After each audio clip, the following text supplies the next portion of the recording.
Greetings and whakalawhalai atu. Kua whakaulu e taha pepa mahuinga hanga o ke taha e tau komisina ki niwe, mai Niusilani he molea ono ngafulu e tau kwa mole. Ngā hua whakalataha e tau whaiaonga, he aonga he tau whānau ikiki, mo e tau whaiaonga mai Rowendale, Niusilani. Koe anoanoanga he whāhi fuafuanga matangi, mo e whalu he tau whāhinga hua whakatuwhono, ke whakaonga e taha whakaholoanga koe CAP, ke moua mo e whakawhano e tau mawhisi e tau le kua tutupu whakaofo. Koe maui he komisina ko Jock McEwen ke he motu he tau taha hiwa lima tolu ke he taha hiwa lima ono ne kua whalawhala ke he taha pepa tu whakaholo he whahitapu nei. Ko ia ne kua hukui ai e komisina mai Niusilani ko Hector Larson. Taha pawaki e weweheanga he pepa ne kua whakamatapatu ai koe Misi Makawini mo niwe, ne whakamatapatu ai ke he hana mui i niwe mo he hana a tau ngahua. Mahui ngai pepa tu whakaholo nei, ha kua whalawhala e tau mana tutupu ke mngaho ne kua takitaki ai e komisina ko Jock McEwen he tau taha hiwa limungofulu. Kua hoko mai e tau whaiaonga mai he aonga he tau whānau ikiki, ha Rowendale i Niusilani ke ngā hua whakalataha mo e tau whaiaonga niwe. Koe kakano ne ko tausia ai e whakaholoanga nei, ke mai ke tau whaiaonga ke whelang mataiaki, ke tau puhala ke he kehe, ne ko mai ke whakako e tau whanau aonga. Koe kakano lahi he whakaholoanga nei he motoro, koe tau whakatokatokanga mai tua i he tau ka moale ai. So ke tunga pe he kaha, ko taha e ko hopu ki loto he tonga po ke waka ka ko whitai e tau siusi mai he tau kwa moare. Ha koe whaholoanga he mtakau iro, ni ko hoko mai si koe tau puhala he ke whakahanga mtaki ki tau whalo e tau tunga pe kaha ki tau matoli-toli. Ni ko hahai ai ki he hamatula tau whaholoanga hua. Ke mai ki tau mena ni ko ki selo tolu ka hagona na kai hanganga mitaki ke mua taha puhala ke whakahanga mitaki po ke whakatolumaki aki ki mua e tau iloanga laulahi mo tau whiang si pia ni ke tau whakaholoanga ke lati me tau whanau. Kamata he mataulu he tau nei e tau lang matai he tau aonga neua.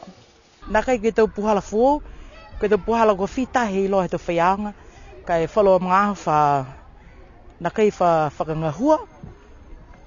Porque whangahua ni ka haki tau mga ahu kua lata tonu ki ai si whakamau ki taha mga ahu.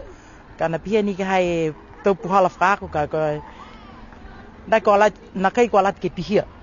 Ke whakatu mau, moe... Aia, lali ke puto ia o loa ka hai tungane talahai o whakamua. Puto ia e tau mamatua, talawanga lau tolu, tau manako. Na kai ke mena ke lea ni. Na kai ke mena fuo ufoki. Ka koe lali lahi ke au loa e tau mamatua, talahau lau tau manatu, tau manako ke lati mea lau tolu e tau whakakanga he tau whanau lau tolu. Si pia ni ke tau whanau. Ne whenonga atu e ulu aonga he tau whanau i kiki ko Mrs. Mokavaha ke aonga Rowendale i Niusilani ke he taha whahitapu ke kisia e tau puhalanga hua he aonga ha Niusilani. Moe kua amanaki e tau whaiaonga ne ko whenonga mai he aonga Rowendale ke tuk whenonga he aho i apungi. Kua whai anoanoanga e whahinga hua fuafuanga matangi ke whangahua e matangahua ne whahingoa koe Common Alerting Protocol. Ne ko mai ke lang matai ke tau puhala maua he tau whailoanga le kua ke tau matangi me tau le kua tutupu whakaofo he motu. Koe whakaroanga ni hangaue ni ki he tau whakaroanga koe tungo pehe kaha koe lari ki whakawhanua tu e tau whakaroanga he tau tōtangata ke ilo e lau tū. Whakapapalinga ha koe caps ia, koe whakaroanga ni ki maiki ki tuku ai tau whanga warnings ki eke. Nā kai ni koe whahe lata moe matangi, kai mo si ki tunga ki he wala ki he tau wele whare po ke wele tau wau, moe hai po ke tau whanga tunga ni whuki po ke whai whuki whahi a marongolosino. Si mai kei ke whakawhanua i tau warnings pihia, ke whakahanga i he system nei, ke mai ke tau tangata ke iloa. Muka e whakaroanga nei, ai tunga hai tunga e whakanga tō tūru hai email. Koe sene wai email, koe fihe mtakau ha o se ke whakawhanu ke taha whaoa, ka kai whakalanga nei, koe taha ni whakalanga, tuku nea kai he lato he system e, so ko system e ni ke whakawhanu o si ni e tō whakalanga nei, ke he tau tangata o si ke wholo tolu ki tau telefoni, koe tau email. Mai ke e whakaholoanga nei ke pui pui moe maua mawhisi e tau whakailoanga ke kehe ke lata moe tau mga ho ka tutupuai e tō le kua whakaofo.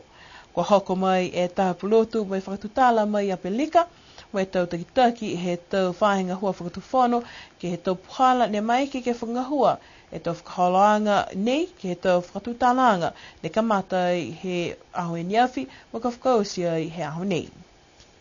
Kausi me nei aha tau tōla tau wala talu tutupu, ke lata ia mo paulia po nei. Ke nona whaa mo e kia monuina.